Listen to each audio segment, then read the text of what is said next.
Qinnersisartunut qinersinissatsinna ullunittani innangortun. Qinnersisartun ataatimiitittinererningi. Denne gang fra Asia. Maan inersuoqisarsimasut.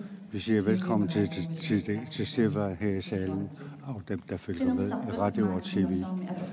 Politikerne vil svare på spørgsmål fra vælgerne her i salen, samt de videospørgsmål, vi har modtaget fra kysten.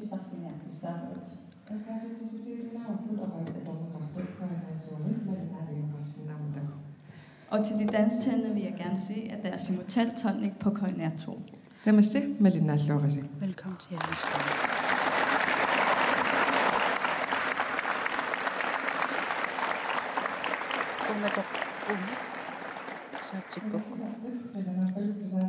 Vi kan høre, at vælgerne glæder sig.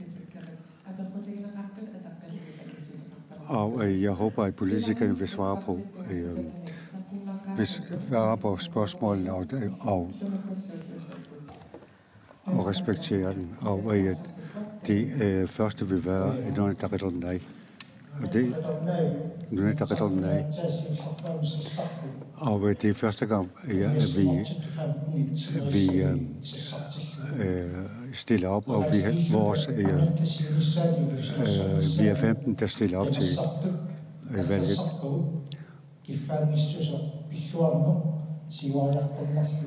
Og som overskrift har vi fremskridt. Og vi stopper fraflytningen fra Grønland, og at livsfolkærerne bliver forbedret, og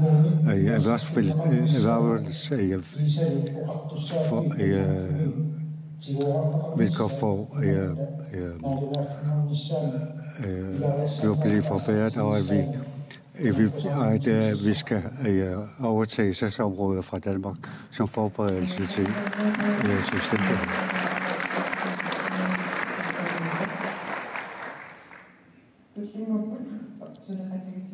Og Samarbejdspartiet som det næste. Samarbejdspartiet garanterer, at vi står sammen. Vi har brug for alle for at skabe fremtidens Grønland. Alle mennesker i Grønland er nødt til at stå skulder ved skulder, hånd i hånd, for at sikre en god fremtid for vores børn. Menneskene i vores land er ryggraden i vores samfund. Uanset om du arbejder som rengøringsdame eller direktør, uanset om du taler engelsk, dansk eller grønlandsk, uanset om du kæmper med at betale dine regninger, eller om du har overflod, så har vi plads til dig. Vi må kollektivt løfte vores selvværd. Der er brug for alle. Vi bliver nødt til at gøre plads til hinanden. Vi er nødt til at forstå hinanden og bygge bro over vores forskelligheder for vores børn og vores børnebørns fremtids skyld. Sammen er vi stærkere.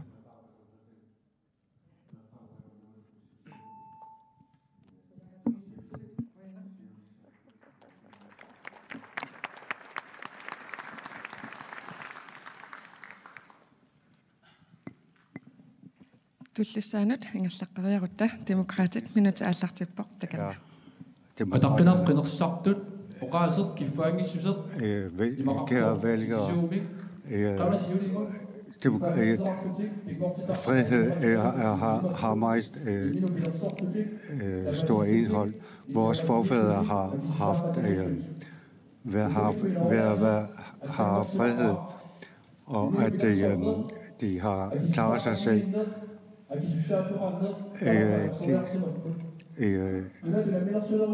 Frihed, og at man kunne forsørge sig selv, er blevet dårligere her i dag, og vi skal løfte hinanden, løfte sammen. De røde partier har haft kørt meget dårligt, og at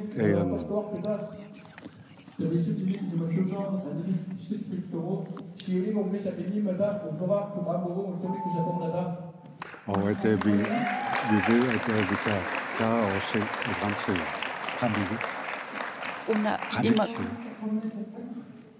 Og det næste er partiet. Kære vælgere, og dem, der følger med fra kysten, og ikke mindst beboerne i Asia, der gerne vil være med i aften. Da jeg blev færdig i GO, har jeg aldrig forestillet mig, at jeg skulle stille op til valg her. Og jeg ved, at beboerne i Asia har været i fronten for at forbedre tingene. Og jeg vil sige, at selvstændighed har vi begyndt at arbejde for i partiet Naleraq.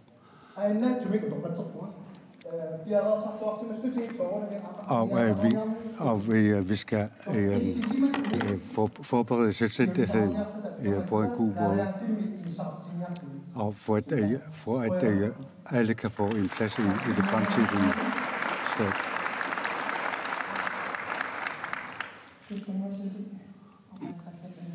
Og så det næste er endnu et Ataqatigiit.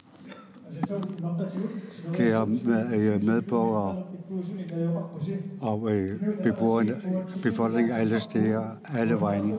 Vi er 62 fra endnu I er, der stiller op til valget. Vi mener, at vi har kræfter til det, og vi kan klare det. Vi ved, at der er mange der skal arbejdes med politisk. Og det er arbejdsløshed, uddannelse, kulturelt og sporten skal fremmes. Men vi har vi tror på fremtiden. Vi tror på fremtiden. Og befolkningen må aldrig stoppe. Og vi kan være samlingspunktet for alle vælgerne og befolkningen i Grønland.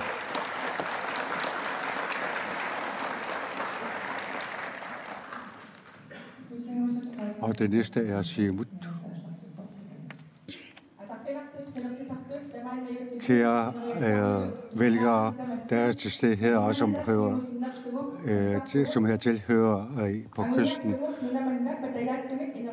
Vi vil videre udvikle Grønland på en god måde. For 4 år siden overtog vi hvor økonomien var på minus, men nu har vi en midler på 1 milliard kroner. Og folk, der kan forsørge sig selv, blive flere.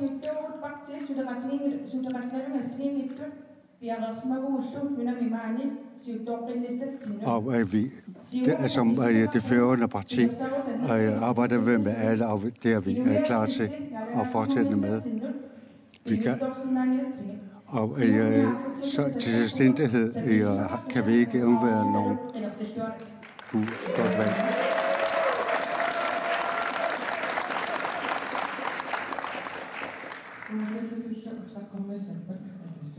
Og så er der som det sidste. Kære befolkningen i Asiat og dem, der følger med i TV. Vi er klar fra Ataqatigiit og har kræfter til at arbejde for befolkningen. Vi vil arbejde for, at alle kan arbejde, og vi vil samarbejde for, at Grønland bliver selvstændighed. Og vi vil udvikle samfund. Vi er klar fra Ataqatigiit til at udvikle landet videre. De ældre er mentorer her i samfundet. Og vi vil arbejde for, at der skal være en der arbejder for de ældre. Vi vil arbejde for, at befolkningen kan klare sig selv. Nu har partierne fremstillet deres vigtigste punkter til vælgermødet. Så hvis der bliver stillet spørgsmål her fra lokale. i rækketeknologikken. Jeg vil spørge, hvordan kan I stramme op på virksomhedernes strategier? Når eleverne bliver modtaget, så bliver det danskerne ankommer, så tager de vores bonus og rejser efterfølgende hjem med vores bonus. Og hvordan kan I så stramme om på virksomhedernes økonomi for at kunne bevare den danske og den grønlandske økonomi? Du taler vist nok, at det er mere lokal arbejdskraft, som I ønsker. Hvordan kan I sikre dette i fremtiden af jeres partier? Hvordan kan I bedst sikre lokal arbejdskraft her i landet? Det er et tvetydigt spørgsmål, som bliver stillet her. Tilkaldt arbejdskraft bliver jo i hvert fald strammet op. Der er en, som vi skal ikke har rådighed over, fordi det hører ind under fælles redskab. Og når vi så har overtaget det samlede arbejdsministerium, så vil det i hvert fald kræve, at man bliver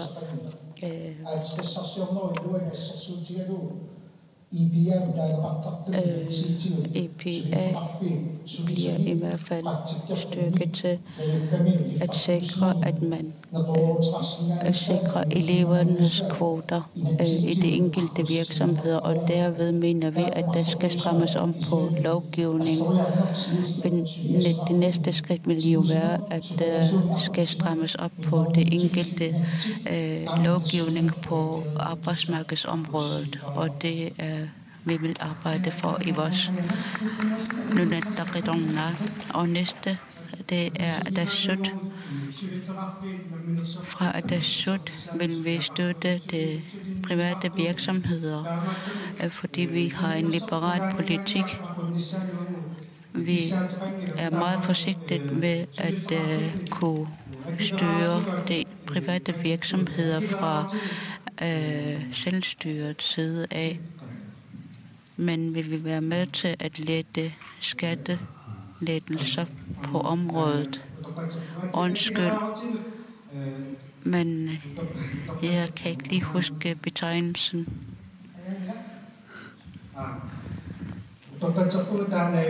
Jeg kunne ikke lige nævne eller komme i tanke om det. Men vi arbejder for, at vi vil gøre skattelettelser, og derved det er det lokale arbejdsmarked. Hvordan kan I sikre bedst fra Atassut? Vi vil arbejde hen imod at lette skatteprocenten, og derved kan den lokale arbejdskraft være med til at opløfte opgaverne her i landet. Tak til Atassut. Næste til Siumut.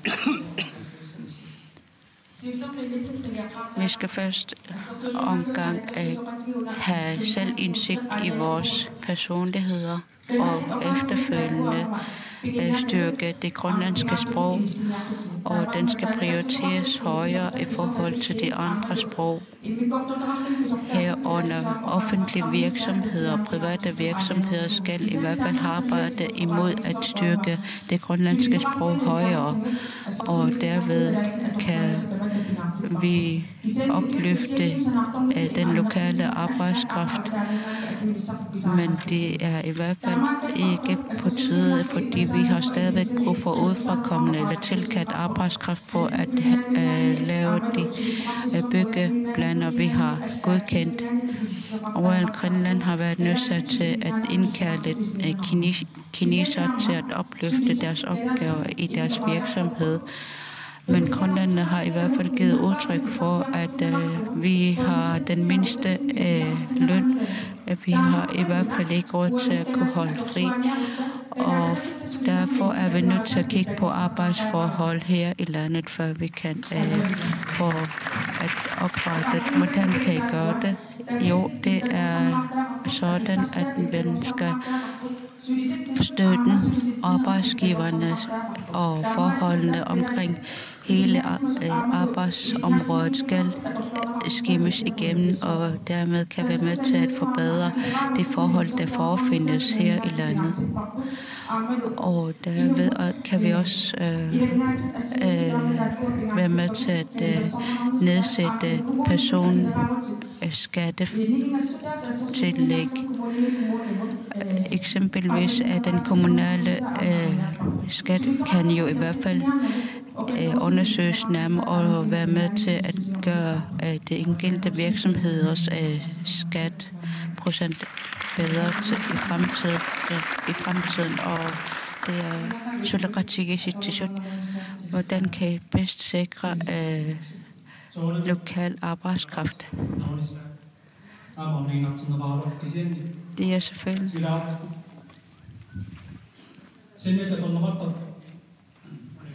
Der er i hvert fald noget galt med den her mikrofon, men de redskaber bliver i hvert fald nødt til at blive oversat til, således at den lokale arbejdskraft kan forstå det, selve instrukserne, og dermed kan man i hvert fald også arbejde hen imod at oprette forhandlingsmetoder til at kunne instruere den grønlandske arbejdskraft bedre i fremtiden.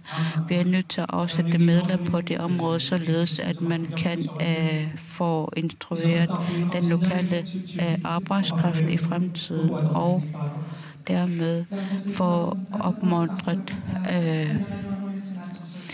hvordan kan spørgsmålsstilleren sikre sig, når vedkommende. Det er selvfølgelig person til person spørgsmål, og den enkelte skal jo lægge planer for sit fremtid, og man er nødt til at forhøjne folkeskoleområdet, således at de enkelte elever i folkeskolen kan få forbedret karakterer. Når du gerne ønsker at iværksætte en virksomhed, så kan vi gøre din skatteprocent lettere i de første 3 år, og for dermed give dig mulighed bedre lønvilkår. Tak for det, Lore Sigurdsen. Og Baktina Lerak er den næste. Tak for spørgsmålet. Det er et forståeligt spørgsmål. Og her i landet at der er forskelsbehandling på dansk og grønlandsk på den måde, at den grønlander bliver nedbrydet så i forhold til danskere. Og derved vil vi være med til at ændre lovgivning på dette område. Når vi tager ansvarsområder fra Danmark, der er vi nødt til at arbejde hen imod selvstændighed, stat her i landet. Når vi danner en grundlov, der kan vi i hvert fald give de private virksomheder mulighed for at kunne opstarte deres egen virksomhed, og for der kan jo gå flere år, før man kan blive en stat. Men hvordan kan I sikre bedre benyttelse af lokal arbejdskraft fra Nalerak? Der er det jo sådan, at vi ønsker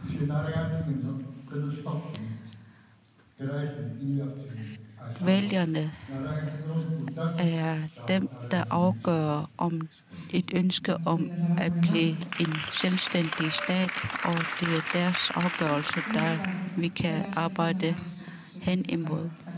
Demokraterne, hvad siger de? Det er tvetydigt, og det første centraladministration vi nævne for som det første. Vi mener, at der er alt for meget central styring herunder politisk styring fra centralt administration. Når det skaber økonomi og investere i økonomien, og dermed kan det være med til at skabe iværksætteri, og dermed kan økonomien være ind på Halibut Greenland, som Doris har nævnt. Vi har i hvert fald ikke forskelsbehandlet, da vi har ingen mindste løn for vores personale i Halibut Greenland, og jeg mener, det er ubegrundet Grønland, som hun har været inde på. Vi prioriterer selvfølgelig lokal arbejdskraft, og man kan ikke stille spørgsmål med det her i salen.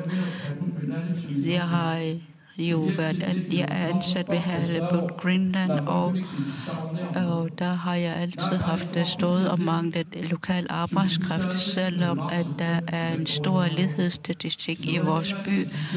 Og har vi været nødt til at indkalde eller tilkalde flere arbejdskraft fra kysten, således at har vi også været nødt til at etablere personaleboliger til de tilkaldte.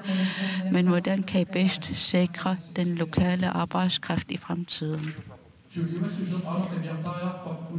Vi er nødt til at kigge på arbejdsviljen blandt den grønlandske arbejdskraft. Og vi har jo altid haft manglet i Ilulissat, manglet arbejdskraft. Vi er nødt til at stramme op på arbejdsloven. Vi ønsker selvstændighed, og vi er nødt til at opløfte. Og blot fordi den røde blok har været med til at nedprioritere denne, så kan Doris besvare spørgsmål. Det vigtigste punkt fra Siumut er,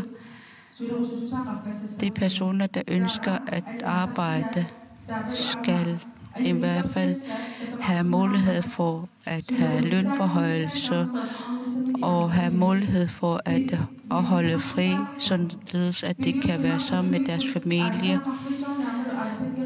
De fiskeribyer, der er i dag, arbejder på døgndrift, og derved tager det på ens kræfter,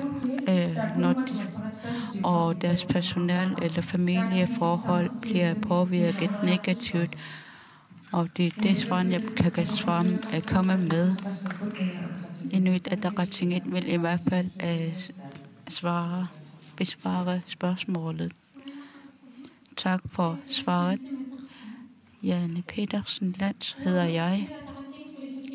I vil arbejde hen imod, at der vil blive arbejdskat.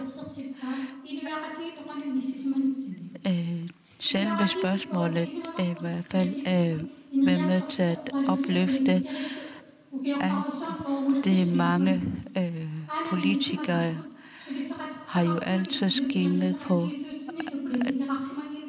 at der har været manglende arbejdspolitik på arbejdsmarkedsområdet, og vi har ikke været med til at sikre arbejdsforholdene, og sikkerhedsmæssigt har de jo forringet deres levevilkår, og den skal vi være mere opmærksom på, hvordan den lokale arbejdskraft skal jo i hvert fald få sikret gennem lovgivning ved at modtage elevkvoter,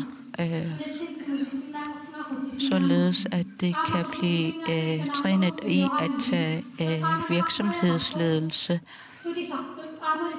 Og der er det jo vigtigt, at man også vurderer, om man kan have yderligere tilkaldt arbejdskraft fra andre lande. Det er jo børnenes fremtid, som vil i hvert fald blive påvirket, og det er den lokale arbejdskraft, som vi har udnyttet på det grove, og vi er nødt til at stemme, og vi står klar til at ændre på dette problemstilling. Og nu skal vi have det næste spørgsmål.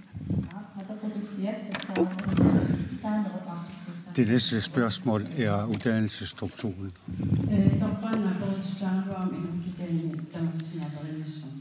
Det er et spørgsmål til alle.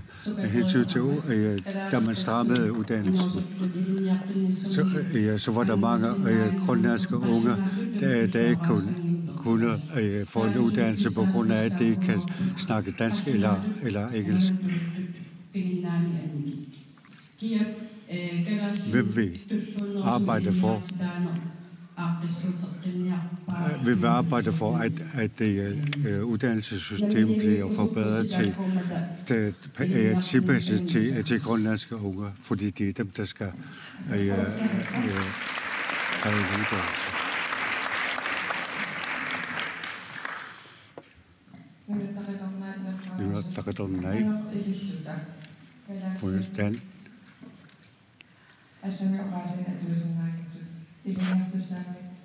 Hvordan kan vi sikre, at dem, der ikke kan snakke udenlandsk fremmedsprog, kan få en uddannelse? Tak for spørgsmålet. Jeg hedder Anne Petersen. Jeg er lærer og blev færdiguddannet for 6 år siden. Du har ret i, at det har været et problem i mange år, som ikke er blevet løst endnu. Grønlandstallene har ikke fået videre mulighed for uddannelse.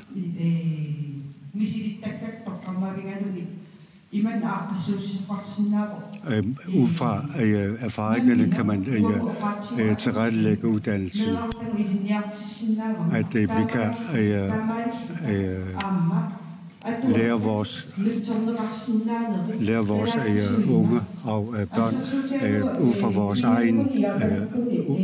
vores egen sprog, fordi at man kan oversætte bøgerne, ligesom man har gjort i andre lande, ligesom i Kina.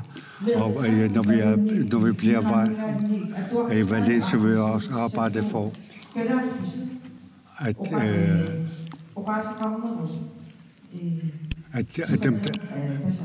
dem, der har det vil vi arbejde for, at det rent grønlandsktalende kan få en uddannelse.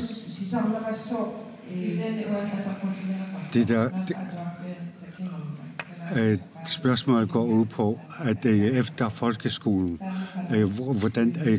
hvordan vi så vil arbejde for, at de kan få en uddannelse.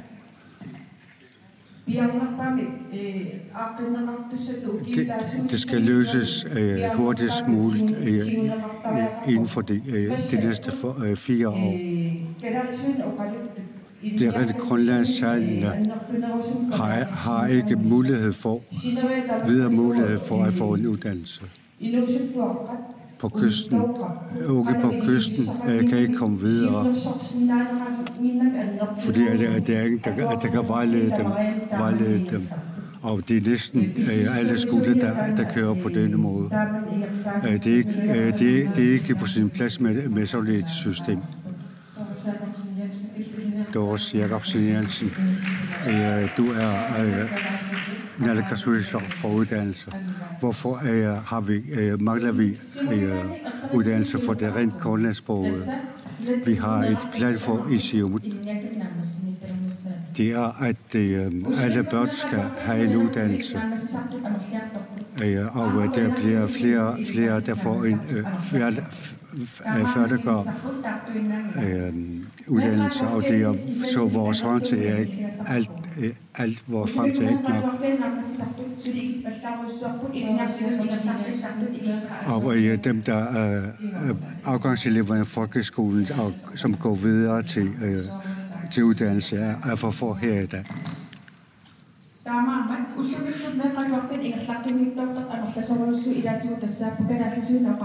Og dem, der ikke går videre til en uddannelse fra folkeskole, er dem, der er rent grønlandsprøve, fordi det ikke gives en mulighed for det. Derfor arbejder vi med en omstrukturering fra, det kan begynde i 2021. Og selvom det ikke kan snakke dansk eller engelsk, så skal det begynde i GOX. Hvis jeg skal have en uddannelse, så kan man forlægge GOX med 1 år. Og derfra kan det gå videre til en reel uddannelse. Hvor skal vi så få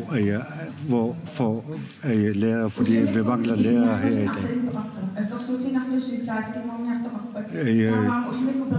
Der er mulighed for uddannelse her i dag. For eksempel hvis vi har en sygeplejerske, så kan vedkommende bruges i pædagogikken. Vi arbejder for at fremme uddannelsesmulighederne. Hvis man i hver kommune skal vi være mere samarbejde mellem lærerne. Hvis det er sådan, at hvis lærerne samarbejder mere i fremtiden, så kan de afhjælpe på problemet. Og vi har et problem, det er, at læreruddannede bliver færre her i dag. Og hvis problemet fortsætter, så vil vi i det kommende år mangle 300 lærere, og det er derfor, vi skal arbejde for at løse problemet. Og så partierne lov. Det er betænkeligt, at alle skal have en uddannelse. Og når de ansøger, så får det at vide, at det ikke er blevet optaget på en uddannelse. Alle skal have en mulighed for at få en uddannelse. At alle unge skal have mulighed for at få en uddannelse.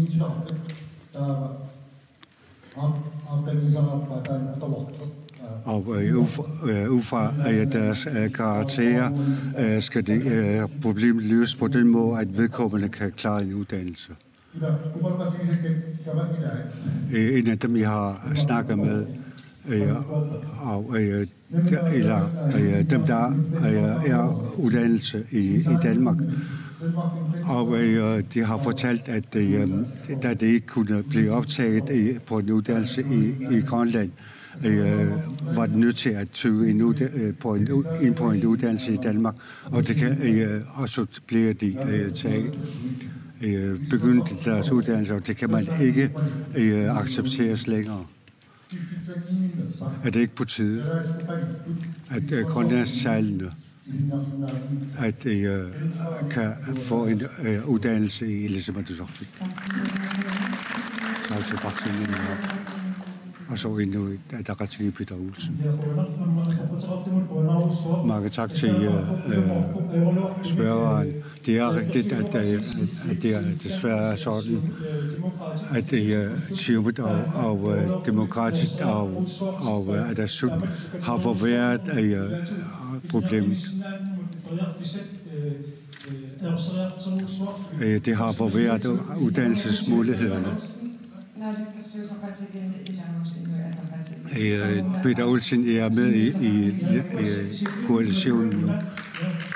Det er det forrige koalition, vi snakker om.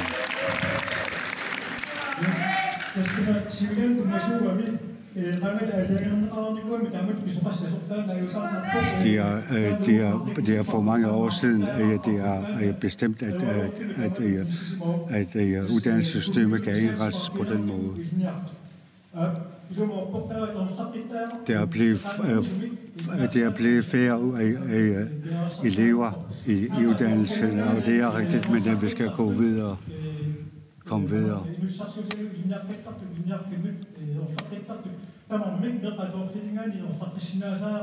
Dem, der alle skal kunne gå ind på erhvervsuddannelse fra folkeskole. Kravene her i dag for strenge her i dag.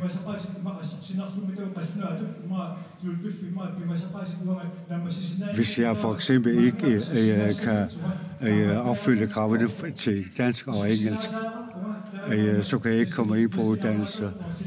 Men man skal kunne få en uddannelse alligevel, for eksempel som maskinarbejder. Og fra folkeskolen, der ikke kan vide dansk eller engelsk, skal vi give mulighed for at få en uddannelse. Og det har vi prøvet, da jeg var i skole fra 1979-83. Og jeg har under denne prøveperiode har jeg forbedret mine dansk og engelsk kundskaber. Og selvfølgelig skal vi have krav, men derudover skal vi have mulighed for at forbedre deres kundskaber, måske ved at tilbyde kurser. Altså lærermanglen skal vi også løse. Og derudover skal vi have flere grønlandsksprog undervisningsmaterialer. Næste er Tille Martinussen fra Sølleratigistik. Vi er nødt til at indse, at viden er magt. Og viden den erhverves bedst på alle tre sprog. Vores børn og unge skal ikke stå her, ligesom jeg gør i dag, hvor jeg er en dansksproget grønlænder, hvor jeg taber en hel masse af min kultur og har svært ved at kommunikere med de ældre i min familie. Et andet overset problem i den her debat her, det er, at vi har enormt mange børn og unge, som har det svært socialt ved siden af skolen. Grønlands Erhverv og EMAC har mange gange været ude og råbe vagt i gevær, og nu gået sammen om at prøve at råbe politikerne op og sige, at vi har simpelthen brug for, at alle vores børn og unge bliver uddannet, at folkeskolen bliver løftet, og at vores børn og unge kan alle tre sprog. Når vi ser film, når vi skal læse maskinmanualer på vaskemaskiner og andre ting, som vi skal kunne reparere, så foregår det enten på dansk eller på engelsk. Vi har desværre ikke råd til at oversætte alle skolebøger til grønlandsk. Det vil ellers helt klart være bedst. En forudsætning for at kunne lære fremmedsprog, det er, at man kan det grønlandske sprog rigtig godt. Det må være et mål i sig selv, at befolkningen, også dem, der har taget lange uddannelser, sådan så at grønlænderne selv bliver ledere og selv indser, at de bliver en del af den globale verden, og at vi er nødt til at kunne alle tre sprog også for at samhandle med udlandet. Hvis vi kun kan 1 eller 2 sprog, så forærer vi magten til en lille bitte elite, som kan sprogene. Det er rigtig, rigtig vigtigt, at vores børn og unge kan tage en uddannelse.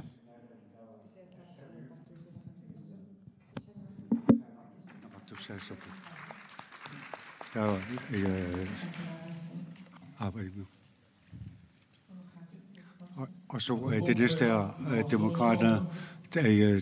Mange tak for de meget for spørgsmål. Alle her i salen ved nok,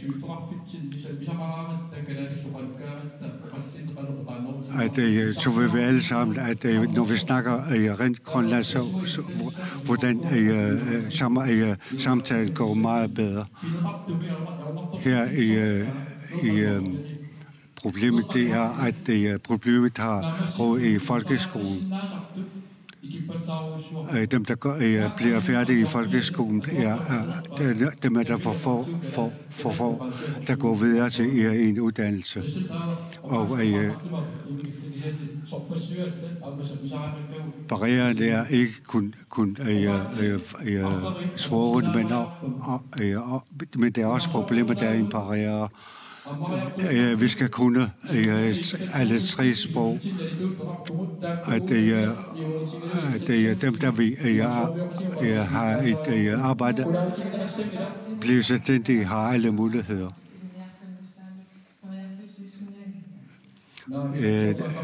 vi demokraterne ikke giver dem mulighed for at rent grønlandsprogene kan få en uddannelse. Nej, det er ikke sådan. I og med, at der er grønlandssprog, det bliver grønlandssprog lærer, så vil vi muligheden blive bedre. Vi skal ikke i samfund ikke tage den fejl, at mulighederne bliver, kravene bliver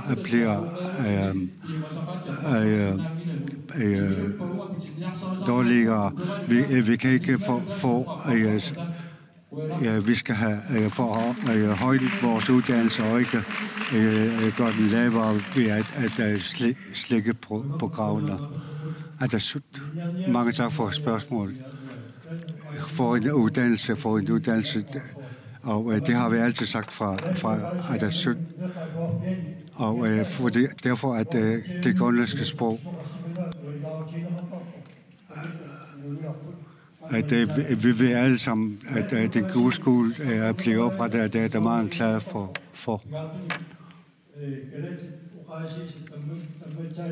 Og undervisningen på grønlandsk, fordi at er vi også glade for, på grund af at det er med til at fortsætte vores kultur, men det er ikke nok. Og vi skal løse problemet ved at løse lærermanglen.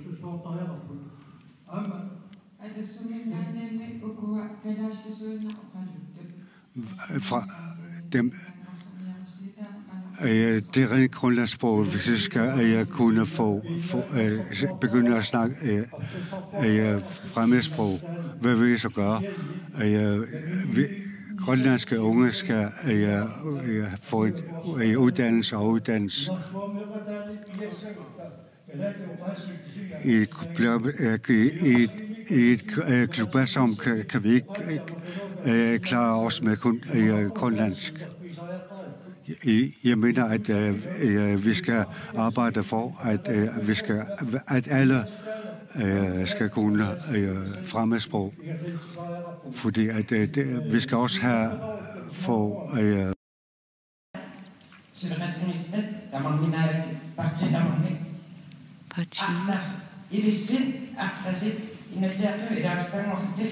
så frem det bliver medlem af Inatsisartut og kommer i koalition, hvad vil være det, at det eksisterende lufthavne, ny lufthavn, der har en hel masse millioner. Hvorfor kigger I ikke i sundhedsvæsenet? For her i byen, der har man kun 2-3 måneders vikariat. Er det ikke bedre, at man prioriterer menneskeliv i forhold til at højne turismeerhvervet? Det er et spørgsmål, som vi siger tak til. Lufthavne eller mennesket i centrum, herunder sundhedsvæsenet. Hvad kan I sige omkring dette? Praktina Narak. Tak for dit spørgsmål. Som det vil sige, så vil jeg i hvert fald lige kun grønlandstalende. Det er et godt spørgsmål, du stiller her, som jeg har en hel masse indsigt i.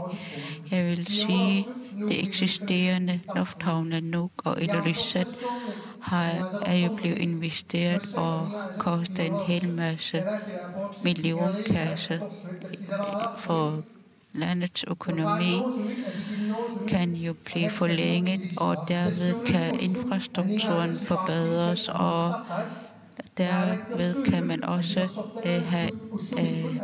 have en stor besparelse.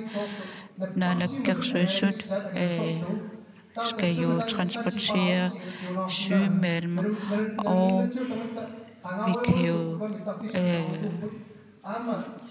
spare millionkassen, når vi forbedrer infrastrukturen ved at forlænge de 2. Det vil sige, at I vil prioritere lufthavnene bedre i forhold til menneskeliv. Det har en sammenhæng fra Nuuk til Nuuk og Ilulissat kan i hvert fald få en besparelse omkring 3 millioner, når bedre fly og større fly kan blive landet i de 2 lufthavne, så kan vi i hvert fald transportere syge mennesker. Et lufthavn eller både og.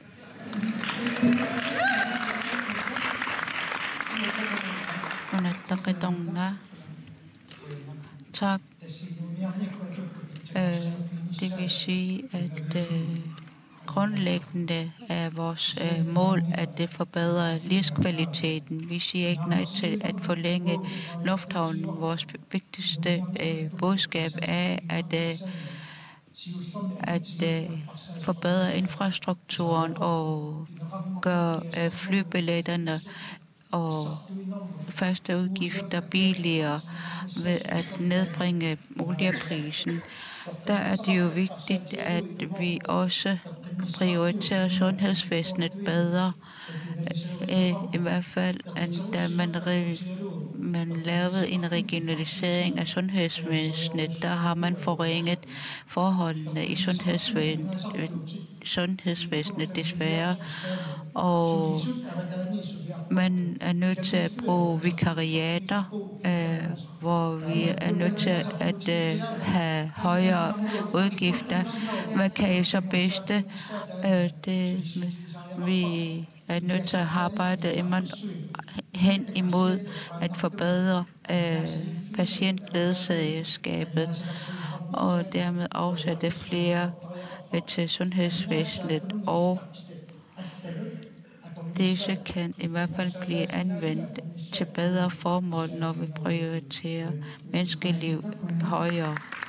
Tak til dig, Vitus, og jeg gik så. Og der synes, hvad siger omkring til sundhedsvæsenet eller lufthavne. Sundhedsvæsenet har jo omfattende udgifter på grund af, at vores sundhedstilstand er blevet forringet. Vi søger alle som læge for at kunne få det bedre, for at have et sundere liv. Mange kræftpatienter, der bliver sendt til Danmark, der har vi sat krav til, at man skal have en ledsager i form af en familiemedlem. Og fonde og med videre har I været med til at finansiere dette ledsagerskab. Og sundhedsvæsenet eller lufthavnen, det er lige vigtige punkter. Det første, som jeg vil nævne her, er jo, at man gerne vil have forlænget lufthavnen og være med til at højne disse. Står vi klar fra, at der kunne samarbejde med andre partier for at kunne forbedre infrastrukturen her under lufthavnene. Det kan godt være, når I bliver medlem i Inatsisartut, kan vi høre nærmere om. Hvad siger I til sundhedsvæsenet eller lufthavnene? Jani, værsgo. Tak for spørgsmålet. Hvad er det vigtigste her i livet? Vi vil fra IA sige, at vi skal i fremgang, både økonomisk og levevilkårene skal forbedres. Vores vigtigste ressource skal være mennesket, og skal altid være mennesket. Og når vi reformerer, så er vi nødt til at kigge på arbejderfamilien. som er nødt til at vinde hver krone for at kunne overleve.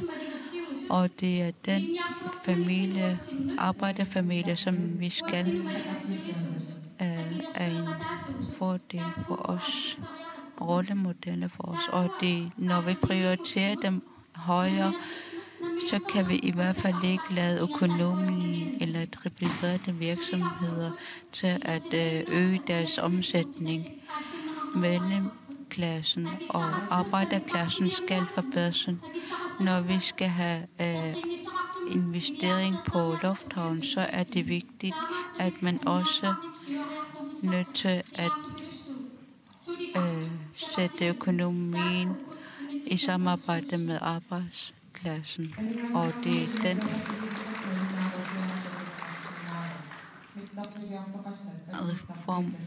kommissionsreformen har jo blandt andet undersøgt forholdene, at lufthavnbyggeri vil i hvert fald være med til at forringe livskvaliteten her i landet.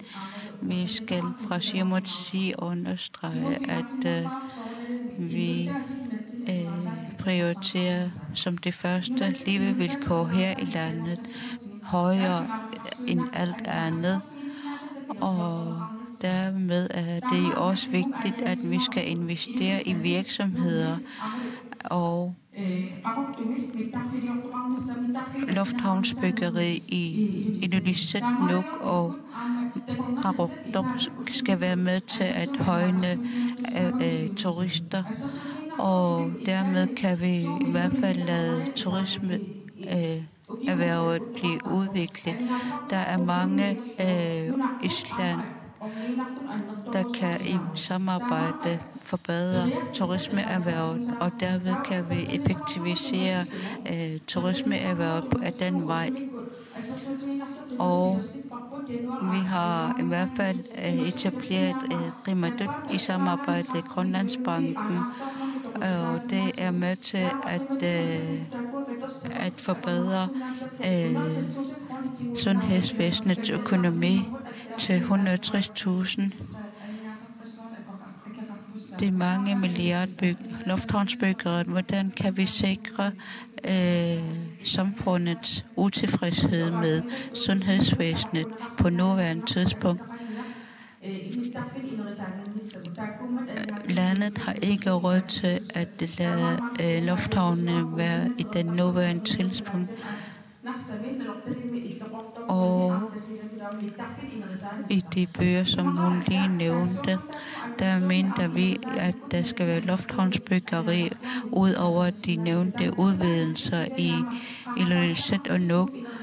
Derudover der skal vi have forbedre tilsynet med vores luftrum, og førtidspensionister og alderspensionister kan i hvert fald forhøjne deres levevilkår i det daglige liv. Tak til dig, Doris Jacobs. Andrea.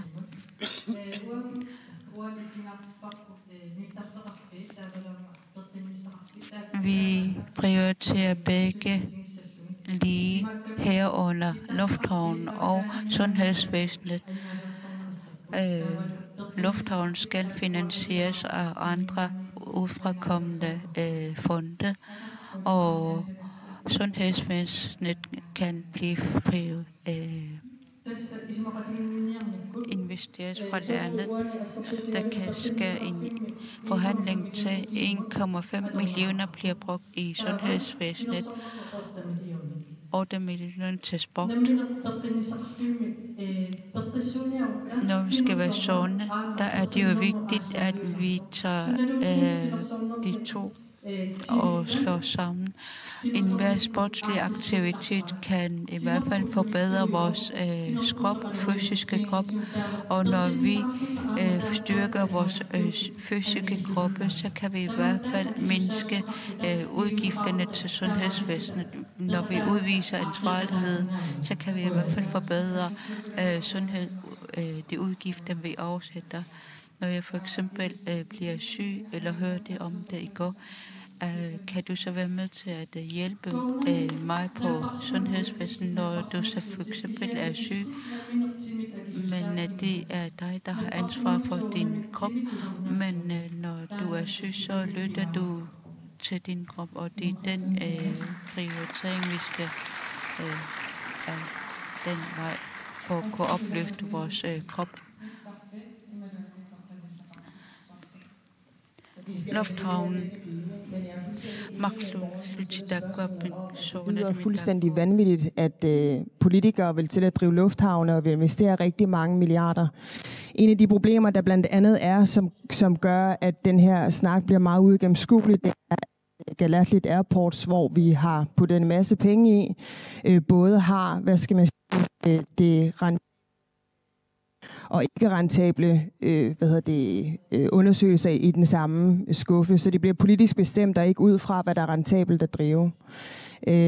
Vi skal passe rigtig meget på, når vi investerer 3-4 milliarder kroner i en ny luftstruktur, fordi der kommer jo ikke turister, fordi der er en lufthavn. Der kommer heller ikke en øget sammenhandel, så længe vi har så høje priser. Så det er også et spørgsmål om, at vi er villige til at opgive vores monopollignende tilstande på flyselskaber for eksempel. Hvordan vil vi øge konkurrencen?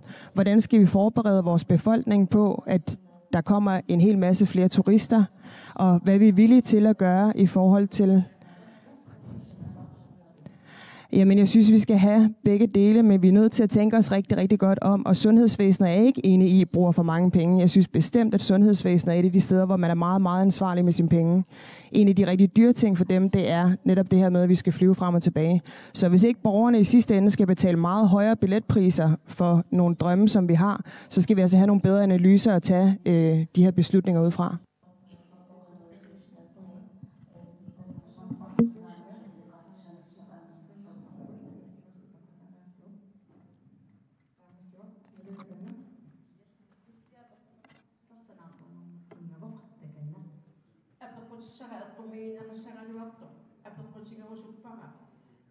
Sanaattorneq siammassimi ingerlanniarnaqalerunarmat kalaasinnaani issittumi sanaattorneq akiussinnaasunik oqorsaatinillu siunnersuuteqarnikkut ingerlannaqarnissaak kissaatigaarauanga kina tamakkunanga sulerusuppa oqarfigineqartarattami uangu angerlarsimaffitsini issiani mattu ingalaassu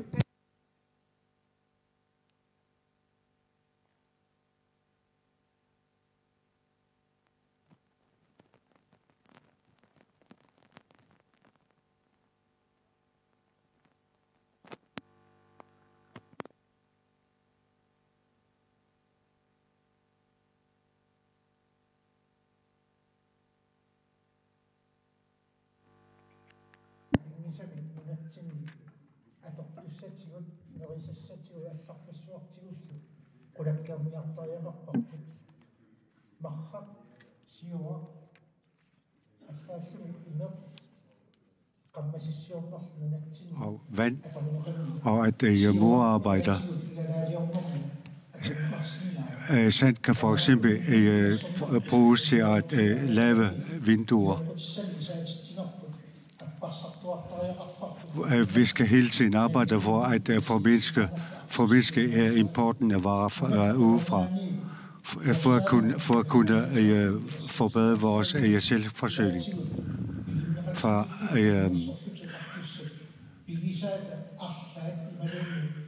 inden at de selvstyre eje firmaer skal blive kommercialiseret, og ved at kommercialisere dem, så kan man bruge de indtægterne til venture-selskaber.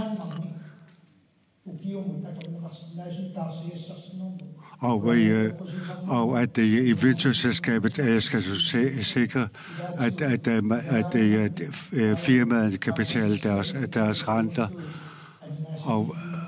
og byggeriet og produktionen af forskellige materialer kan finansieres derfra, og venture-selskabet skal være medfinansierende. Fra at mener vi, at befolkningen skal have sikre boliger, Og vi vil arbejde for, at befolkningen skal have bedre boliger. Og boligerne skal være bedre isoleret. Hvordan vi sikrer det? Det vil vi sikre ved, at der bliver flere boliger i Grønland. Det skal tilpasses. Det skal tilpasses forholdene her i Arktis, og det gør man allerede nu. For eksempel at bruge beton som byggemateriale. Ja. Og så det er ikke nogen hemmelighed, at vores samlede boligmasse i Grønland virkelig er skimmelramt og forfaldent. Vi har ikke renoveret det, som vi burde. Vi har ikke sat penge af i de overskudsgivende år til at få ordentligt renoveret vores boligmasse, især den almennyttige boligmasse. I Samarbejdspartiet, der mener vi bestemt, at det kan være en fordel, lige præcis på boligområdet, som en af de eneste steder, at subsidiere. Men vi kunne også godt tænke os at stimulere noget privat ejerskab. Vi mener, at vi skal gå i dialog med pengeinstitutter om også at sørge for, at man kan låne ude på kysten til at bygge sit eget. Samtidig med det, så synes vi heller ikke, at vi skal tage den billigste løsning. Vi kan se, hvor meget skimmel og råd og sådan noget, der er i vores eksisterende boligmasse. Hvis vi lavede nogle langsigtede politiske forlig på boligområdet, så vil vi undgå de her hovsaløsninger, som vi skal nu. Hvis vi sørgede for at sætte nok penge af til også at renovere vores boligmasse, så vil vi ikke stå i den her situation, hvor vi lige pludselig bygger noget, som er billigt, men som står og er ved at forfalde. Det dur simpelthen ikke. Vi er nødt til at have forlig på tværs af alle partier i Inatsisartut og en stabilitet, sådan så vi undgår hovsaløsninger.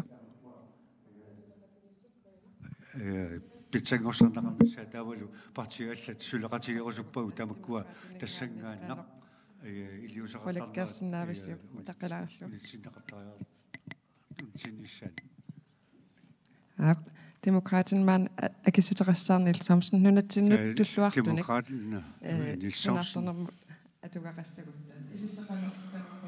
Hvordan vil vi sikre, at boliger som er tilpasset det arktiske forhold?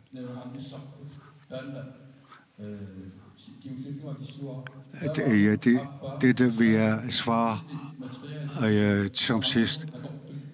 Det er produktionen af materiale til byggeri. Det vil være glædeligt, at hvis vi kan lave boliger, der er lavet af grønlandske materialer. Men man skal lægge mærke til, at det ikke er det offentliges arbejdsopgaver, men det er erhvervslivet, der skal sørge for, at produktionen, og det er allerede et inventørselskab her i Grønland, og denne kan være medfinansierende. Roden til problemet, det er, at den manglende vedligeholdelse af boliger.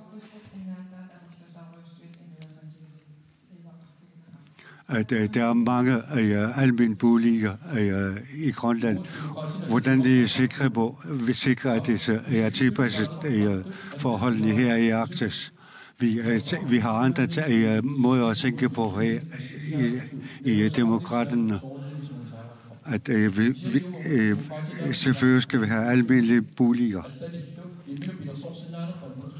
Og men demokraterne mener vi, at vi skal være mere boligforsynende.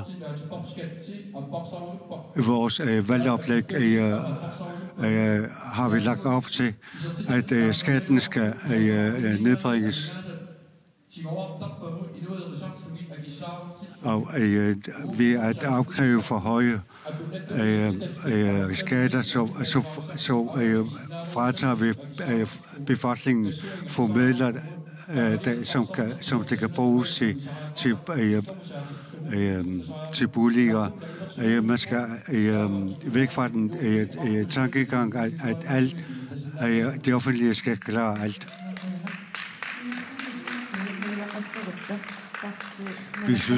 Hvis vi skal have boliger tilpasset det grønlandske forhold. Hvad skal vi så gøre fra partierne eller? Jeg vil først snakke spørgeren. At vi mener, at byggereglement fra 1982 skal fornyes.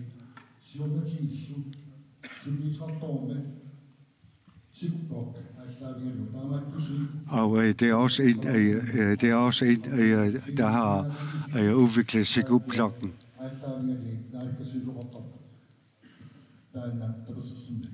Og det er Naalakkersuisut har sagt, at det ikke støtter byggeriet med Sigubblok. Fra partiet lægger vi på, at befolkningen skal have passende boliger.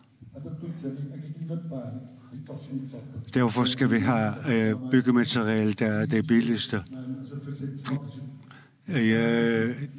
De boliger, som ikke er blevet vedholdt og holdt, skal vi have vedligeholdt, renovere. Vi vil gerne samle ind i AIS og i slut AIS.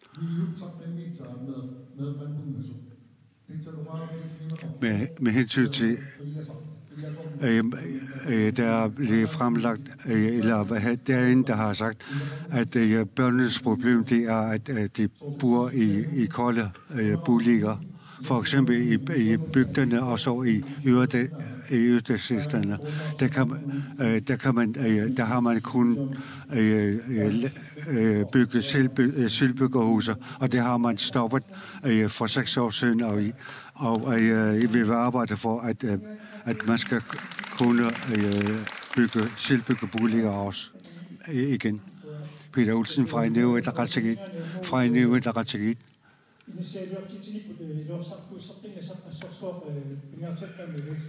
Vi mener, at det er en af de meget vigtigt, at vi vores boligbyggeri bliver bedre.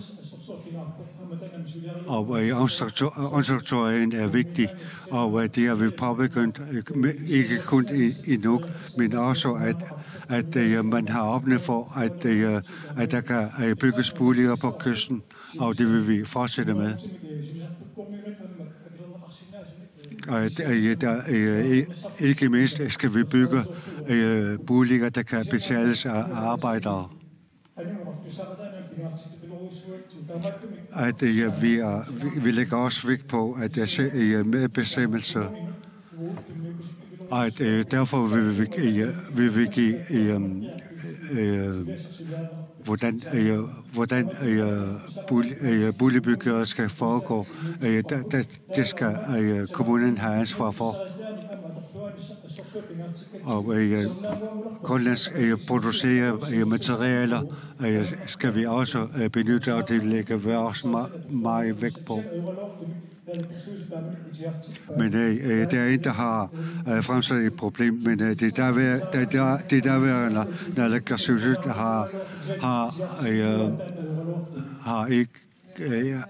har ikke været uenig i dette forslag.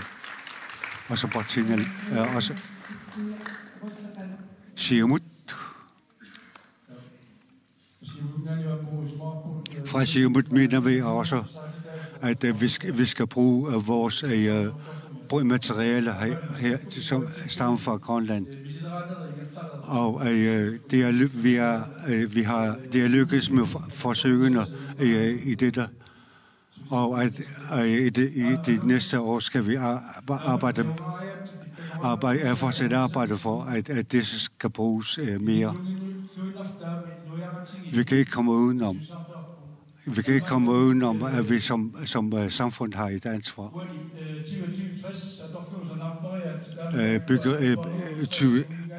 2040-60 byggerierne mener vi, at fra Siumut er vigtigt at bruge. Der er 2 spor i boligbyggere her i dag. Og så med hensyn til byggeriet.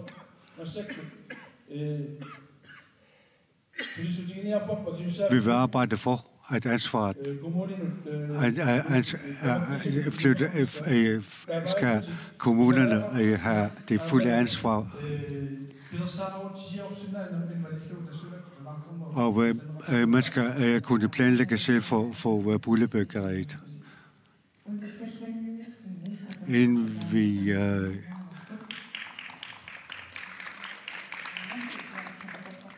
næste spørgsmål stiller, hvis du lige står op. Ja. Tak. Jeg hedder Louis.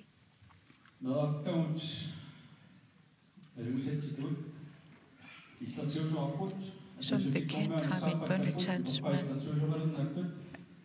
at der ønsker en handicaptalsmand eller ændre talsmand.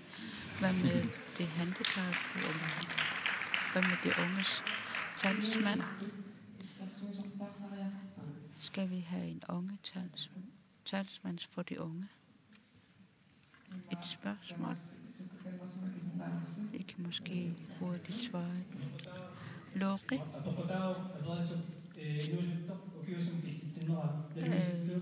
Unge talsmand. En 18-årig kan jo nævnes som et barn, men det er også bønnetalsmand. Vi har jo mange oplysninger fra folkeskolen, når der er seksuelt misbrug i hjemmet, eller har været det, så kan man så vanskeligt at få det offentlige at anskaffe oplysninger om de unge. Herunder globalt problem, hvor der mangler oplysninger fra 18 år op efter til 30 års alderen. Og når det er blevet myndigt, så er det jo ikke forældrenes opgave, men den unges opgave at forsørge sig selv. Det vil sige, I vil fra Samarbejdspartiet, at vi mener ikke, at der er behov for en talsmand for de unge, fordi de er myndigt ungt menneske skal jo oplære at tage ansvar for sine handlinger, og det er den vej, vi mener, vi skal. Hvad med demokraterne? De nikker allerede. Tak for spørgsmål, at vi har en børnetalsmand.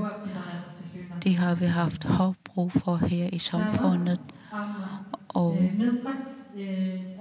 derudover, der er en børnetalsmand til og med fra 0 til 18-årige, fra unge i alderen 25 op til 25 fra 18, har massivt brug for støtte.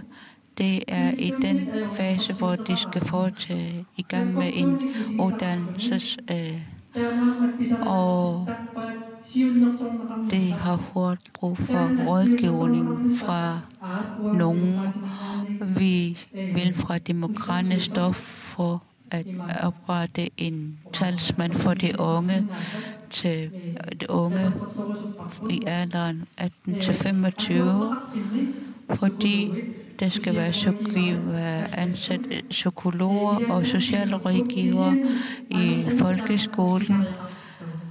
Men vi har stadig kort brug for disse uddannede med personer. Vi ved jo alle, når de unge er i alderen, så kommer det et eller andet misbrug, alkoholmisbrug og et stofmisbrug, og det er den aldersgruppe, som vi skal tage hånd om. Det vil sige, at I ønsker, at der bliver oprettet en talsmand for de unge i alderen 18-25. Tak for disse ord. Lille Broberg fra Partiet Alarak. Hvad vil I sige omkring dette emne? Da vi var i Indonesien, der afholdt vi et vælgermøde. Der hørte vi klart og tydeligt i den problemstilling, som vi har støttet. Der er mennesker, som er ulønnet, træner unge, børn og unge i den aldersgruppe, som det omfatter. De ulønnede trænere, der vil vi have mulighed for, at der bliver etableret en form for lønnet. Disse beskytter eller trænere, som arbejder for den unge, skal i hvert fald støttes fra vores parti, og derved, at der skal arbejdes hen imod, at der bliver afsat en lovgivning på dette område. Inuit Ataqatigiit, talsmand til de unge. Dit spørgsmål viser jo, at 18-34-årige 45,4%, og det er næsten halvdelen af arbejdsstyrken her i landet. 570 her i ledighedsstatistikken i den her land. Og unge har behov for at blive rådgivning på uddannelsesområdet, og det er ikke kun på uddannelsesområdet. De har behov for rådgivning. De skal have rådgivning omkring alt, der omfatter deres liv. Og de skal have mulighed for at kunne komme i samtale hos nogen, så frem der er behov for dette. Og vi skal have opmuntret denne unge. Og derved skal vi beskytte dem, fordi det er den aldersgruppe, som skal finansiere eller støtte om vores alderdom i fremtiden. Det vil sige rådgivning til en sted for en talsmand. Vi mener, at ledighed blandt de unge skal tages op til debat, og det er den problemstilling, vi skal undersøge nærmere og handle efterfølgende. Talsmand for de ældre, hvad med de unge? Er det sødt? Vi er meget glade for, at der er en talsmand for børnetalsmand. Og derfra, der bliver der taget omkring problemstilling som seksuel misbrug blandt hos børn. Og det har så i hvert fald påvirket en samfundsdebat omkring seksuel misbrug. Det har selvfølgelig været negativt, men det har tidligere været et tabubelagt emne i mange år, men heldigvis er det bliver taget op. Hold på dette. Og talsmand for det vil vi handle, fordi de skal følges med i udvikling, og det er respektive fra vores parti, og det er det, som vi skal udvise respekt for. Med hensyn til det unge, der vil vi nødt til at vurdere det unges behov. Og det skal jo ikke være sådan, at man skal oprette en talsmand til enhver aldersgruppe, men vi handler på, at der bliver oprettet en talsmand for de ældre. Når er den sidste gruppe, der skal stille. Kort. Tak. Den bør ikke være længere svar på lige med de andre partier. Når mener om der har om et barn har fået opfyldt alle sine behov siden fødslen op til det blev myndigt. Vi har som et samfund forpligtelse til at beskytte vores unge.